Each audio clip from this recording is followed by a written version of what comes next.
जी, अस्सलाम वालेकुम। उम्मीद है कि आप तमाम दोस्त खैरियत से होंगे और आज का दिन भी ट्रेडिंग के हवाले से अच्छा गुज़रा होगा। कंपैरेटिवली थोड़ा बेहतर दिन था आज। मार्केट ने थोड़ा अपना पाँव लगाया है। कैंडलस्टिक पर चलेंगे तो इंशाल्लाह बात करेंगे। जिस सपोर्ट की तरफ हमारी तवज्जो थी, मार्केट ने वहाँ से सपोर्ट ली है। हमने भी कुछ ट्रेड्स बनाई हैं, इंशाल्लाह आगे चल के आपके साथ डिस्कस करेंगे। ओवरऑल मार्केट में आज वॉल्यूम नहीं था। वॉल्यूम ना होने की वजह से हुआ कुछ यूँ कि कभी जो था वो वॉल्यूम ऑयल एंड गैस की तरफ शिफ्ट हो जाता था, कभी फर्टिलाइज़र की तरफ। तो कोई बाकायदा तौर पर कोई रैली जो है वो मार्केट में नहीं बन पाई। ख़ास तौर पर देखें ना, मार्केट ने 2000 पॉइंट्स जो थे वो कल एक ही दिन में लूज़ कर दिए थे। तो उसका इम्पैक्ट एक तो ये था कि एक आम इन्वेस्टर जो है, इन्वेस्टर तो ख़ैर नहीं कहना चाहिए, आम ट्रेडर जो है बेसिकली, वो थोड़ा-सा डरा हुआ था आज, तो वो साइडलाइन रहा है। उसने कुछ ख़ास ट्रेड्स नहीं बनाई और वो वेट एंड वॉच पे था कि मार्केट जो है वो इंडेक्स के साथ क्या करती है। अगर इंडेक्स स्टेबल होता है तो यकीनन कल वो कुछ बाइंग सेलिंग करने की कोशिश करेगा। तो ओवरऑल सिचुएशन जो थी वो आज काफ़ी स्लो थी। हमने 2-4 ट्रेड्स आज बनाने की कोशिश की, वो आगे चल के इंशाल्लाह देखेंगे। अपर कैप की बात करें, 200 पॉइंट्स जो हैं वो आज मार्केट ने बहरहाल फिर भी ऐड कर दी है, जिसमें कुछ ऑयल एंड गैस का जो किरदार है वो अपनी जगह पर मौजूद है। अपर कैप की बात करें तो आज 5 कंपनीज़ अपर कैप में हैं और लोअर कैप में आज भी कुछ नहीं है। तो इसका मतलब ये है कि सिलसिला जो है वो अभी थोड़ा-सा कंटिन्यू करता हुआ हमें नज़र आ सकता है। सेक्टर वाइज़ अगर हम बात करें, सेक्टर वाइज़ से पहले अगर आप सिचुएशन देखें, तो ऑयल एंड गैस अभी भी जो है वो मार्केट में थोड़ा-सा स्टेबल है। सिचुएशन जो है अभी इसमें थोड़ी-सी बेहतर बनती हुई नज़र आ रही है। हमने भी आज माड़ी में ट्रेड किया, ओजीडीसी में ट्रेड किया, पीपीएल में ट्रेड किया। अभी बहरहाल इनको देख रहे हैं कि कल क्या सिचुएशन बढ़ेगी। फर्टिलाइज़र में हमने ट्रेड किया, इफर्ट में, एफएफसी में, अभी इसको भी थोड़ा-सा हम कैरी ऑन करने की कोशिश कर रहे हैं। सीमेंट सेक्टर में थोड़ी-सी रिकवरी जो है वो हमें देखने को नज़र आ रही है। लेकिन चूँकि वो सिर्फ़ लकी में है और लकी को इट्सेल्फ अगर सिर्फ़ और सिर्फ़ सीमेंट सेक्टर के साथ जोड़ा जाए, तो मेरा ख़्याल है कि शायद मुनासिब नहीं होगा, क्योंकि इसके मल्टी बिज़नेसेस हैं, जिस तरह से एंग्रो कॉर्पोरेशन हुआ करता था किसी दौर में। तो इसी तरह से ये सिचुएशन है, तो मेरा ख़्याल है कि सिचुएशन अभी वेट एंड वॉच पे रहना चाहिए। फिर ऑयल एंड गैस के साथ मार्केटिंग जो हैं, वो भी दोबारा से, क्योंकि पेमेंट्स के मामलात हैं और पेमेंट्स जो हैं वो पीएसओ के ज़रिए से ही होंगी। ज़रिए से मुराद ये है कि जब बाकी जो आईपीपीज़ वगैरह हैं, उनको जब पेमेंट्स होंगी, तो पीएसओ को ऑटोमैटिकली पेमेंट्स आ जाएँगी। तो इसके जो वाजिबात हैं, जब वो इसको मिलेंगे, तो इसकी बैलेंस शीट जो है वो काफ़ी बेहतर हो जाएगी। सेक्टर वाइज़ अगर हम बात करें किस सेक्टर ने क्या परफॉर्मेंस दी, तो उसमें ऑयल एंड गैस मार्केटिंग और ऑयल एंड गैस एक्सप्लोरेशन वो लीड करता हुआ नज़र आया। उसके बाद पावर जनरेशन, फर्टिलाइज़र और फार्मा में थोड़ी-सी रिकवरी जो है वो हमें आती हुई नज़र आई। आगे चलते हैं, कुछ खबरें हैं। खबरों को डिस्कस करने से पहले हमने आज सिचुएशन क्या रही हमारी, उसको थोड़ा-सा डिस्कस कर लेते हैं। ओजीडीसी ₹224.25 पर हमने बेचने की कोशिश की। पीपीएल ₹186 के ऊपर, इफर्ट ₹210.40 पर, माड़ी में हमने थोड़ा-सा ट्रेड किया। बाकी कुछ 1-2 शेयर्स और भी हैं, इंशाल्लाह सिचुएशन जो अच्छी रहेगी वो कल आपके साथ शेयर करेंगे। ये जो सिचुएशन आपके सामने है, ये हमारे डेली बाय सेल की ग्रुप्स की हैं। अगर आप भी हमारा जो है वो ग्रुप जॉइन करना चाहते हैं या स्टॉक मार्केट में अकाउंट ओपन करवाना चाहते हैं या अपना पोर्टफोलियो डिस्कस करना चाहते हैं, तो ये 2 नंबर्स हैं आपके सामने। इन दोनों नंबर्स में से किसी भी नंबर पर राब्ता फरमाइए और हमारे पेड ग्रुप का हिस्सा बन जाइए। लेकिन एक चीज़ ज़रूर ज़हन में रखिएगा कि हमारा ये जो डेली बाय सेल का ग्रुप है, इसमें हमारी कोशिश ये होती है कि रोज़ाना की बुनियाद पर कुछ चीज़ें बाय सेल करने की कोशिश की जाए। इसके अलावा हमारा स्विंग ट्रेड का भी ग्रुप है, जो कि ठंडा ग्रुप है, जिसमें जो कॉल्स होती हैं वो डेज़ टू वीक्स की बुनियाद पर होती हैं, कि वो थोड़ा-सा कीप करने वाली कॉल्स होती हैं। अगर आप सारा दिन स्टॉक मार्केट के देख सकते हैं, स्क्रीन के आगे बैठ सकते हैं, तो फिर आप daily buy sell group join कर सकते हैं। लेकिन अगर आप ऐसा नहीं कर सकते, तो फिर स्विंग ट्रेड आपके लिए बेहतर रहेगा। तो जो भी आप बेहतर समझें, वो आप हमसे राब्ता करके हमारा ग्रुप जॉइन कर सकते हैं। हमारा एक पैकेज ऐसा है जिसमें हमने डेली और स्विंग दोनों को इकट्ठा करके उसकी थोड़ी-सी फीस कम रखी है। अगर आप वो जॉइन करना चाहें ग्रुप, तो वो भी कर सकते हैं। आगे चलते हैं जी। कुछ खबरें हैं। पहली खबर पीपीएल की है कि जिसने सिग्निफिकेंट जो है वो डिस्कवरी की है हाइड्रोकार्बन के हवाले से। देखिए, मेरा ख़्याल है अगर आप मेरे चैनल के साथ काफ़ी अरसे से मुंसलिक हैं, तो मैंने जनवरी के महीने से ये बात करनी शुरू की थी कि पीपीएल, ओजीडीसी, माड़ी, पोल इनके हवाले से जब भी आपको खबरें मिलेंगी जो कि आने वाले दिनों में मज़ीद मिलेंगी, उसकी वजह ये है कि बहुत सारे जो ब्लॉक्स हैं वो इनको एक्सप्लोरेशन के लिए दे दिए गए हैं। अलॉटमेंट हो चुकी है, काफ़ी अरसे से ड्रिलिंग बहुत ज़्यादा हो चुकी है, जिसमें अब डिस्कवरीज़ जो हैं वो आहिस्ता-आहिस्ता जो है वो पाइपलाइन में हैं, जो कि आहिस्ता-आहिस्ता जो है वो हमें खबरें मिलती रहती हैं। तो ये उसी में से एक खबर है। मेरे लिए ज़ाती तौर पर ये कोई नई खबर नहीं है। इसी तरह से माड़ी की न्यूज़ है, उसने भी जो है वो प्रोडक्शन शुरू कर दी है, तो ये भी एक नॉर्मल रूटीन की खबर है, जो कि प्रीवियसली ब्लॉक्स इनको अलॉट हो चुके थे। हाँ, अलबत्ता इनकी प्रोडक्शन बढ़ेगी, इनकी जो है वो ईपीएस बेहतर हो सकती है, प्रॉफिटेबिलिटी में इज़ाफ़ा हो सकता है। ये चीज़ें ऐसी हैं जिनको आप फैक्टर इन कर सकते हैं। अगली खबर जो है वो यूबीएल के हवाले से है कि गुज़िश्ता दिनों यूबीएल और सिल्क बैंक का मर्जर हो रहा था। अब वो मामला जो है वो मुकम्मल हो चुका है और शेयर्स जो हैं वो सिल्क बैंक के शेयर होल्डर्स को यूबीएल के शेयर्स जो हैं वो मुंतकिल हो चुके हैं, हो गए हैं। अब इस जो लॉस एंड प्रॉफिट चलेगा वो यूबीएल के साथ ही चलेगा और आज हमारी कोशिश होगी कि हम यूबीएल का चार्ट जो है वो आपके साथ डिस्कस करें।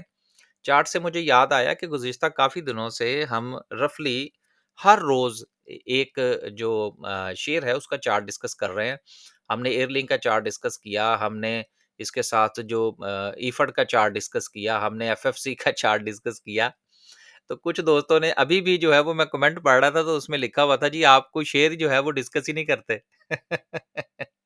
तो वो क्या कहते हैं किसी की मासूमियत पे कुर्बान जाने को दिल करता है कि यार हर रोज़ हम एक शेयर डिस्कस कर रहे हैं, अब इसके ज़्यादा ज़्यादा और क्या किया जाए? तो उन दोस्तों से गुज़ारिश ये है कि वो वीडियो जो है वो कम से कम 2 बार देखा करें। तो आज जो है वो इंशाल्लाह यूबीएल को डिस्कस करने की कोशिश करेंगे।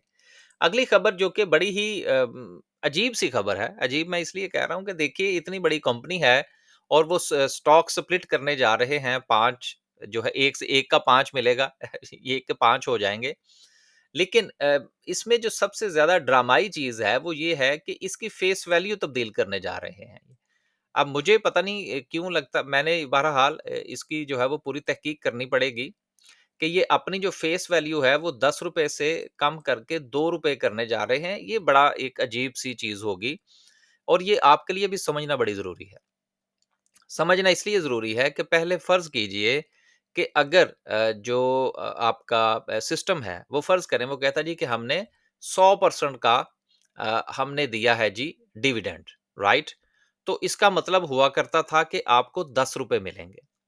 लेकिन अगर ये अपनी फेस वैल्यू जो कि ₹2 की करने जा रहे हैं, ये अगर प्रोसेस मुकम्मल हो जाता है, तो फिर अगर फ़र्ज़ करें कि इनकी जो है वो अनाउंसमेंट में लिखा होता है कि जी लिखा होगा कि जी हमने 100% का डिविडेंड दिया तो उसका मतलब ₹10 नहीं होगा, उसका मतलब ₹2 होगा। ये चीज़ जो है ये बहुत क्रिटिकल होगी एक आम इन्वेस्टर के लिए, कि उसको ये चीज़ें समझना बड़ा ज़रूरी होती हैं।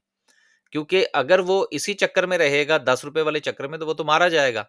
तो ये एक बड़ी इम्पोर्टेंट चीज़ है कि सिस्टम वाले जो है वो अपनी फेस वैल्यू तब्दील करने जा रहे हैं ₹10 से ₹2 की तरफ। मैं ज़ाती तौर पर इसको कोई इतना अच्छा डिसीज़न भी नहीं समझता और दूसरा ये है कि मार्केट पॉइंट ऑफ व्यू से भी ये कोई इतनी अच्छी चीज़ नहीं है। लेकिन एक चीज़ मैं इसमें ऐड कर दूँ और वो ये है कि मैं अपनी वीडियो में एक बात ज़रूर कहता हूँ और रफ़ली हर रोज़ कहता हूँ कंपनीज़ का मर्जर हो रहा हो, डीमर्जर हो रहा हो, कंपनीज़ जो हैं वो अपनी स्टॉक्स स्प्लिटिंग की तरफ जा रही हों, कंपनीज़ इस किस्म की कोई कैलकुलेशन कर रही हों, तो उससे एक आम ट्रेडर या इन्वेस्टर को परहेज़ करना चाहिए। वजह क्या है? वजह ये है कि देखिए जो लोग ये पेचीदा किस्म की कैलकुलेशन कर रहे होते हैं ना, यार वो चार्टर्ड अकाउंटेंट्स होते हैं, सीएफओज़ होते हैं। उनकी जो कैलकुलेशन है, वो एक आम बंदे की समझ में नहीं आ सकती। लिहाज़ा अगर आप उस चक्कर में पड़ जाएँगे कि जी मैं इसमें से कुछ घी निकाल लूँ, तो मेरा ख़्याल है वो निकलना बड़ा मुश्किल होता है। तो मैं ज़ाती तौर पर खुद भी और मेरे साथ जितने भी दोस्त काम करते हैं, मेरी उनसे उनको यही मशवरा होता है कि यार आप इन इस किस्म की ना जब कंपनीज़ इस चक्कर में पड़ जाए ना कि हम ये करने जा रहे हैं, मर्जर हो रहा है, डीमर्जर हो रहा है। अब देखिए कितने मर्जर और डीमर्जर हुए हैं। एंग्रो का देख लें, आरिफ हबीब का देख लें, उसके अलावा जो है उसके बाद फिर लकी वालों के भी जो है वो भी स्प्लिट की तरफ चले गए, फिर वो जो है वो माड़ी के वाले चले गए, अब जो है वो ये जाने लगे हैं। यार ये जो कैलकुलेशन होती है ना, ये बाज़ औक़ात ना आम बंदे के पल्ले कुछ नहीं पड़ने देती और हाथ में उसके कुछ नहीं आता। तो बाकी आप माशाल्लाह बेहतर समझते हैं।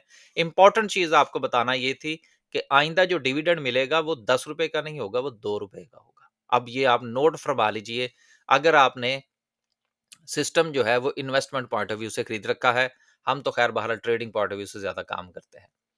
अब वापस चलते हैं जी और डिस्कस करते हैं आज की कैंडल को। कैंडल को डिस्कस करने से पहले आज जो है वो थोड़ा-सा यूबीएल का चार्ट हम डिस्कस कर लें।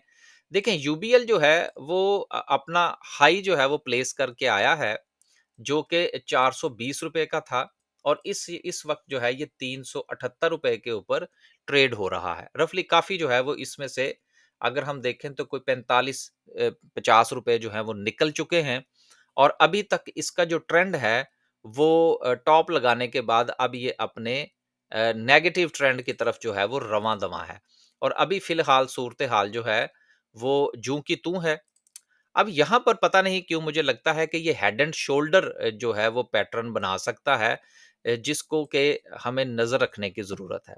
पहली बात तो ये है कि इसकी नेक्स्ट सपोर्ट कौन-सी हो सकती है, जहाँ पर जाकर ये थोड़ा-सा आपको कुछ चांस दे सकता है अगर आप इसमें कोई ट्रेड बनाना चाहें, तो वो ये इसका ज़ोन है, जो कि रफ़ली कोई ₹365 से लेकर ₹370 का ज़ोन बनता है।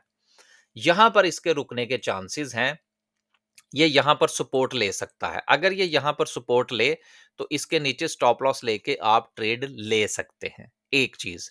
लेकिन जो इससे इम्पोर्टेंट चीज़ है, जो मैं आपके साथ जो है वो गुज़ारिश करना चाह रहा हूँ, वो ये वाली है कि कहीं ये सिचुएशन ना बन जाए। इसके ऊपर आपने नज़र ज़रूर रखनी है। क्योंकि अगर इसने अपना हेड एंड शोल्डर पैटर्न बनाया कि ये सपोर्ट ले 365-370 से और उसके बाद जो है वो एक छोटा-सा हाई प्लेस करे जो कि 385-390 रुपए का होगा, 15 से 20 रुपए की ट्रेड जो है ये करवा सकता है। अगर इसने इस तरह से करके ये अगर वापस आता है तो और अपनी जो सपोर्ट है 365 की, ये वाली सपोर्ट जिसकी हम बात कर रहे थे, इसको अगर आप ये ब्रेक कर देता है, तो फिर ये काफ़ी नीचे जा सकता है। तो ये टेक्निकली जो है ये पैटर्न बन सकता है। तो अब आपने इसके ऊपर नज़र रखनी है, अगर आप इसमें ट्रेड करना चाहते हैं या आपके पास ऑलरेडी अगर ये स्टॉक मौजूद है, तो ये इस पैटर्न के ऊपर नज़र रखिएगा। नई ट्रेड लेना चाहते हैं तो वो भी मैंने इसमें गुज़ारिश कर दी है। हमारी तरफ से रिकमेंडेशन कोई नहीं है। हम सिर्फ़ आपकी पुरज़ोर फ़रमाइश पर जिस स्टॉक के हवाले से हमारे पास मैसेजेस ज़्यादा होते हैं, हम उसको डिस्कस कर देते हैं। तो ये जो है यूबीएल वाले वो ज़रा तवज्जो फ़रमाइए कि कहीं ये तो नहीं बनने जा रहा। आगे चलते हैं जी और डिस्कस करते हैं आज की कैंडल को। कैंडल में देखते हैं जी आज क्या सिचुएशन रही। पहली बात जो कि कल मैंने आपसे गुज़ारिश की थी और वो ये थी कि अगर आपने मार्केट में काम करना है, कोई ट्रेड करनी है, तो आपने 2 काम करने हैं। नंबर 1 ये नीचे जो सपोर्ट है, यहाँ से अगर मार्केट सपोर्ट लेती है, देन आप ट्रेड कर सकते हैं या मार्केट इस रेजिस्टेंस को ब्रेक कर दे, देन आप ट्रेड कर सकते हैं। तो मार्केट ने जैसे ही 1,15,600 का जो ज़ोन था, वहाँ पर मार्केट ने सपोर्ट ली, तो हमने भी ट्रेड ली। यहाँ पर मैं एक चीज़ आपसे गुज़ारिश कर दूँ, मेरे जो ग्रुप के मेंबर्स हैं, जो मेरे साथ काम करते हैं, वो इस चीज़ को सेकंड करेंगे कि ये जितनी स्ट्रैटेजीज़ कम से कम इसके हवाले से जो हमारा इंडेक्स के हवाले से मैं आपके साथ शेयर करता हूँ ना, डिस्कस करता हूँ रोज़ाना की बुनियाद पर, मैं अपने ग्रुप के अंदर भी इसी के मुताबिक ही काम कर रहा होता हूँ। जैसे ही मार्केट ने सपोर्ट ली, मैंने ओजीडीसी, पीपीएल और इस किस्म के 2-3 जो थी वो हमने ट्रेड्स बना ली। उसमें से अच्छा प्रॉफ़िट मिल गया। अब जो है वो स्ट्रैटेजी हमारी यही होती है जो मैं यूट्यूब की वीडियो में डिस्कस करता हूँ। तो इसलिए जो है ना वो ये ना समझा करें कि शायद हम यहाँ पे डिस्कस कुछ और करते हैं और ग्रुप के अंदर कुछ और करते हैं, ऐसा नहीं है। फेयर जो है वो आपके साथ डिस्कशन हो रही है। तो जो चीज़ मैंने डिस्कस नहीं करनी होती मैं वीडियो में बात ही नहीं करता। तो बात ये हो रही थी कि अब मार्केट ने जो है वो तो ले ली है सपोर्ट, जिस पर हमने कल बात की थी। अब आपके लिए भी यही गुज़ारिश है कि अगर आपने ये अपॉर्च्युनिटी ले ली है हमारी तरह, तो फिर तो ठीक है, आप अपनी पोज़ीशंस को कैरी कीजिए। लेकिन अगर आज आपने ट्रेड नहीं ली, तो फिर कल जो है वो 1,17,000 की जो इसकी रेजिस्टेंस है, इसको ब्रेक हो ले लेने दीजिएगा। क्योंकि मार्केट ने जब इस रेजिस्टेंस के पास जाना है, तो यहाँ पर इसको सेलिंग प्रेशर का सामना करना पड़ेगा। उसके बाद चांसेस हैं कि मार्केट थोड़ा-सा नीचे की तरफ जो है वो रिट्रेस कर सकती है। इसलिए बेहतर ये है कि मार्केट अगर इसको ब्रेक करती है, तो देन इस सपोर्ट के नीचे आपका स्टॉप लॉस लेना चाहिए और आप ट्रेड ले सकते हैं। आखिरी बात ये है, जो कि आप दोस्तों की तरफ से सबसे ज़्यादा मैसेजेस आए कि जी आप मार्केट का टारगेट क्यों नहीं दे रहे? यार देखिए, टारगेट का मेरे साथ कोई लेना-देना नहीं है। मेरा लेना-देना है इमीडिएट सपोर्ट के साथ और रेजिस्टेंस के साथ। देखिए मार्केट यहां पर थी, मैंने आपसे कहा भाई ये मार्केट की रेजिस्टेंस है, क्रॉस करेगी तो फिर देखेंगे क्या करते हैं। वो मार्केट नीचे आ गई। अब मैं यहां से जो है वो लंबी उम्मीद बांध के बैठ जाऊं, जो हाथ में है वो भी मार्केट में गवा बैठूं, तो या मेरे साथ तो इतने लोग काम करते हैं, मैं ये रिस्क नहीं ले सकता। मैंने चलना होता है इमीडिएट सपोर्ट के ऊपर और इमीडिएट रेजिस्टेंस के ऊपर। जब मार्केट यहां पर थी, तो मैंने आपसे क्या गुजारिश की थी कि देखिए जो मार्केट जिस तरह से परफॉर्म कर रही है, अगर ये रेजिस्टेंस ब्रेक करे तो ट्रेड लीजिएगा, अदरवाइज इन दोनों सपोर्ट के दरमियान में गैप बहुत बड़ा है। तो देखिए क्या हुआ, ठक करके मार्केट 2000 पॉइंट एक दिन निकाल गई।